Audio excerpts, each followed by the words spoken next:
Hello my friends and welcome to the 17th class in our writing course.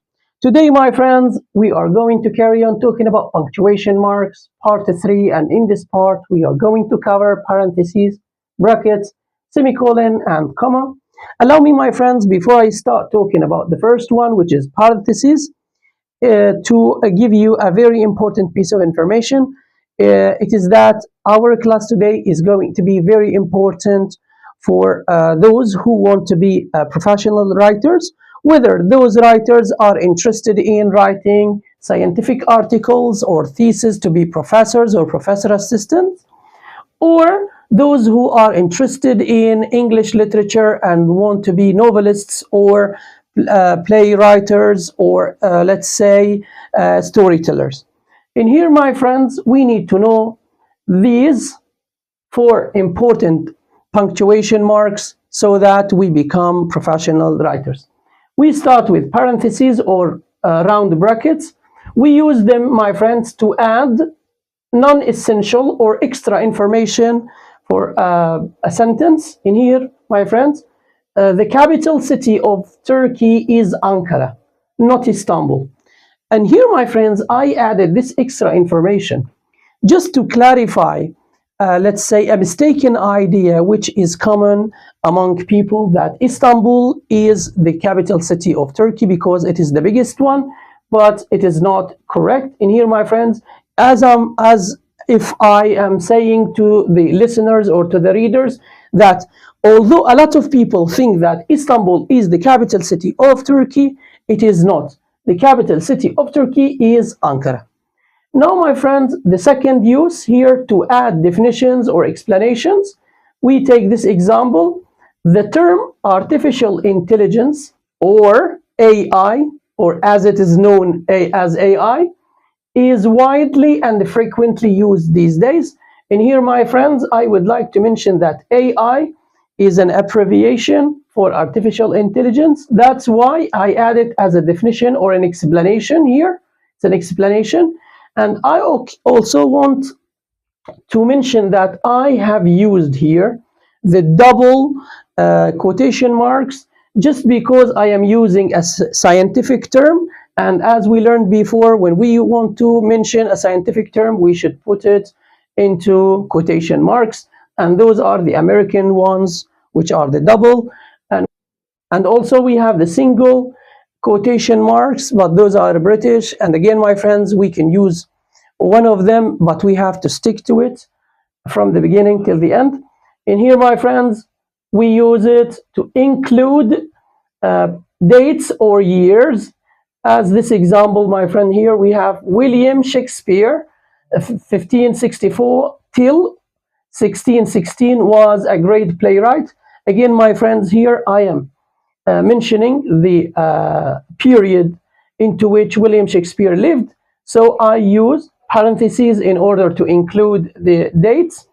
But generally here, my friends, I would like to remind you also of the EN dash, which is generally used for intervals, or what we call them ranges sometimes. So don't forget it, the EN dash is shorter than the EM dash, and it is still longer than the hyphen, and we use it for 2 purposes. One of them is for ranges or intervals, the second one as a, or sometimes we use them to connect 2 words of the same weight, like New York, London, as we took in the previous class. Number 4, showing alternatives or options. In here, my friends, we have this example. Please indicate your choice or choices. In here, my friends, I would like to mention that the person who is listening to me is expected to have one choice or more than one. So that's why, my friends, I use the S in parentheses because I am not sure if this is singular or plural. Another example, my friends, for using these parentheses is when we define the complex sentence as one independent clause plus one or more dependent clause is, then we said that we put the S into parentheses because we could have one dependent clause or more on 2 or 3 dependent clauses. The 5th here use, my friends, is we use it to add personal comments or afterthoughts. Like this example, the movie was amazing. In my opinion, it is just like the em dash, the same function, but generally I prefer to use the parentheses because they are clearer and they are easier to be understood. And here, my friends, the sixth one is to enclose citation in academic writing. Generally, my friends, when you are writing an academic research, you have to put in the theoretical part sometimes some information taken from other resources. So you have to cite where have you taken this information from. So you have to put them into parentheses to refer to the original source.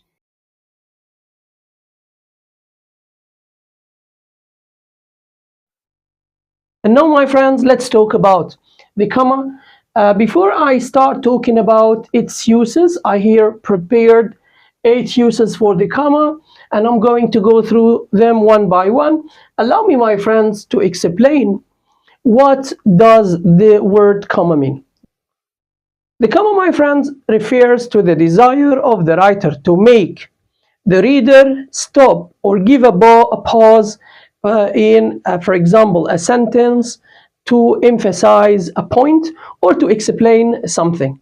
Generally, my friends, when we read the comma, we should give it a pronunciation of a pause, which means when we read the comma, we should stop talking for about 2 or 3 seconds if it is necessary. And now, my friends, let's go through the comma's uses. And here, my friend, we use a comma separating items in a list. Let's consider these examples. We can list nouns, adjectives, or verbs. Now, my friends, let's consider the first example. We need to buy coffee, tea, milk, and some eggs. As you see here, my friends, I am separating the components or the items of this list using commas, and I would like to refer that I have used the em dash here, my friends, to start the list, and I can use the colon because they are used interchangeably in such a case.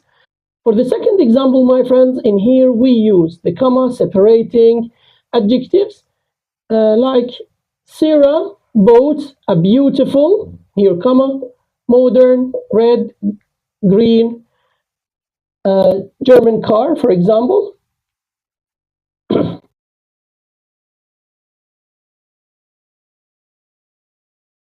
Now, my friends, let's consider the example number 2, listing adjectives. Sarah bought a beautiful, pause, modern, pause, red, and German car. Here I can use and I can delete it at the end of the list. This is my choice, my friends. This third example, verbs. We had dinner, talked, and went back home. Again, my friends, when I reach the comma, I should give a pause like this. We had dinner, talked, and went back home. In here, my friends, there is an important use of comma, which is called the Oxford comma or the serial comma. We generally use the serial comma to prevent ambiguity while using and or. Let's consider these examples. In here, my friends, without the Oxford comma, I love my parents, Lady Gaga and Beyonce. As you see, my friends, here, I haven't written a comma here, so the listener or the reader will think that Lady Gaga and Beyonce are my parents. Let me read again. I love my parents, Lady Gaga and Beyonce. As you see here, my friend, there could be a confusing or misunderstanding, but when I use the Oxford comma or the serial comma, I say, I love my parents, Lady Gaga and Beyonce. Again, I love my parents, Lady Gaga and Beyonce. And here, my friends, I give pauses so that I am telling the listener or the reader to stop separating those three elements and not confusing them together. In here, my friends, the first use is finished to set a list. The second one, joining two independent clauses with a coordinating conjunction or the fanboys. And we covered this point, my friends, again, 2 or 3 times before while talking about compound sentences. We said that we have two independent clauses and we want to combine them into one compound sentence so that we use one of the coordinating conjunctions or the fanboys, and it should be preceded by comma. To remind you, this is if for, A and, N nor, B but, O or, Y yet, and S so, and all of them should be preceded by commas. Now, my friends, the third use of the comma is setting of introductory elements. As you know, my friends, when we write a novel or a story or any type of literature or even scientific articles, we sometimes prefer to give some introductory elements so that we make our articles or our piece of writing a little bit official and professional. Let me consider these examples with you. Setting of introductory elements. An introductory element, my friend, could be a word, a phrase, or a clause. In here, unfortunately, or that should be fortunately, sorry. Fortunately, we found a solution for the problem with the discussion. Again, fortunately, pause. We found a solution for the problem with discussion. Here, after a long discussion, this is the introductory element, which is a phrase. After a long discussion, we agreed not to sell the house. The third one, if you want to go with me, you will need to wear heavy clothes. And here, my friends, the first two sentences are simple sentences, as you see, starting with introductory elements. The first one started with an introductory word, while the second one starts with an introductory phrase, while the third sentence represents a complex sentence. And as long as we start the complex sentence with the dependent clause, this is the dependent clause, we should write a comma at the end of the dependent clause and before the independent one. If I start the sentence with the independent clause, the comma is not used generally. Here, my friends, you will need to wear heavy clothes if you want to go with me. In here, if I write if you want to go with me, I will not need a comma. The fourth use, my friend, for the comma is setting of non-essential or non-restrictive information. And also we covered this point in the complex sentence class, but it's not a problem to give a quick revision for it. Here we have, my friends, non-essential or non-restrictive information given as a phrase or a clause. Let's take the first one. My new book, the one with a red cover, is about World War II. Or here, my friends, my new book, which I bought from Canada, is about World War II. And in this point, my friends, I would like to remind you of the difference between a phrase and a clause. Generally, my friends, a phrase could be a word or a group of words, as is here, not containing a verb and its subject together. Here, we don't have a verb and its subject. The one with the red cover here, this is a noun phrase and there is no verb with it, while a clause is a group of words containing a verb and its subject together. As you see here, I, subject, bought, is a verb. So this is the difference between them. That's why this is a phrase and this is a clause. Let's consider the difference between these two sentences. My new book, which I bought from Canada, is about World War II. My book, which I bought from Canada, is about World War II. The same sentences here, my friend, could have two different punctuations due to the reader-the writer relationship. Allow me to explain. If the writer is 100% sure that the reader knows everything about the book, and specifically this book, which is about World War II, and this piece of information or this clause doesn't give, for example, restrictive information. Without it, the reader will know the book, the same book, will recognize that we are talking about the same book, and gives extra information about the book. We should write here two commas to separate it and to show the reader that this piece of information is extra or non-restrictive. On the other hand, my friends, if the writer is 100% sure that the reader will not recognize which book we are talking about unless the writer writes this piece of information, this clause, the writer should not use commas, because here we have essential or restrictive information. And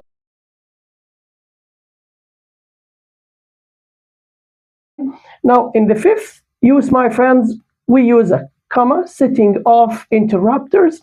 And interrupters, my friends, are words or phrases that interrupt the flow of the sentence. Let's consider these examples. And now, my friend, I will read the first example without the interrupter. Then I will try to repeat the same sentence using the interrupter. This is the best car made by Toyota.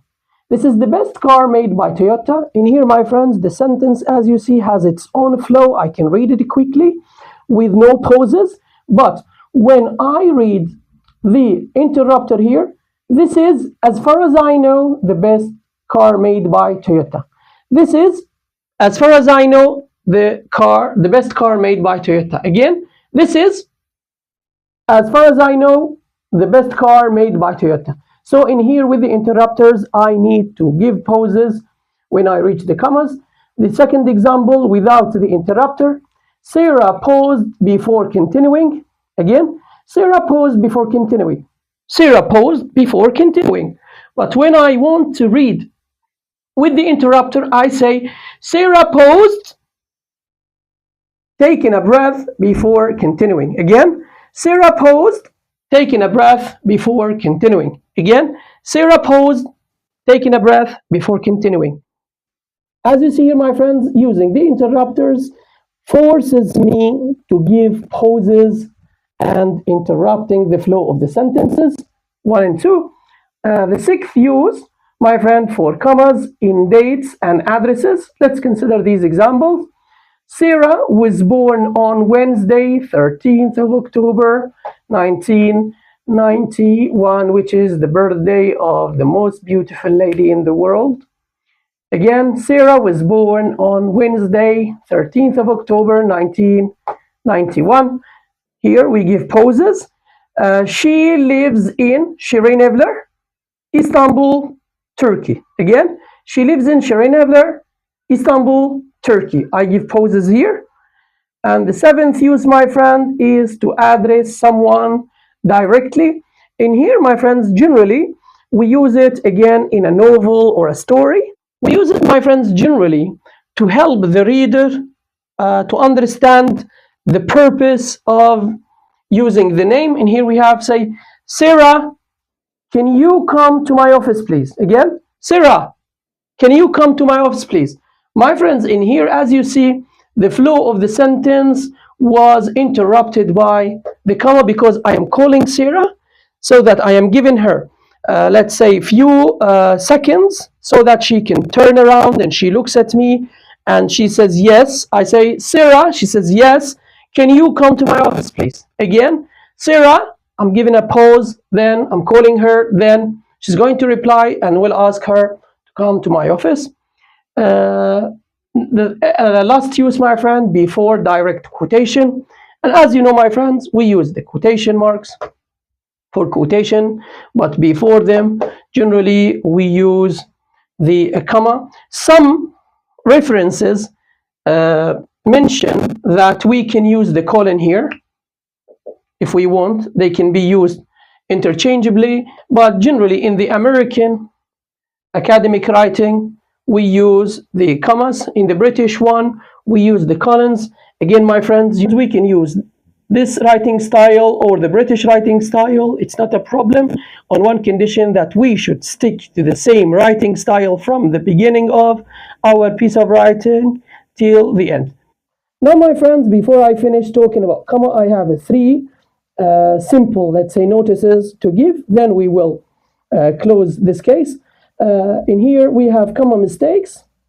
The first one, my friend, is called comma splice, and I explained about comma splice so many times, especially talking about complex sentences, and I said that a complex sentence is made up of one independent clause and one or more dependent clauses. If we start the sentence with the dependent clause, we use a comma. If you want to go with us, you should pay for the tickets. In here, we started with the dependent clauses. At the end of the dependent clause, I should write a comma. In here, my friends, you should pay for the ticket if you want to go with us. In here, my friends, I started with the independent clause so that I mustn't write a comma.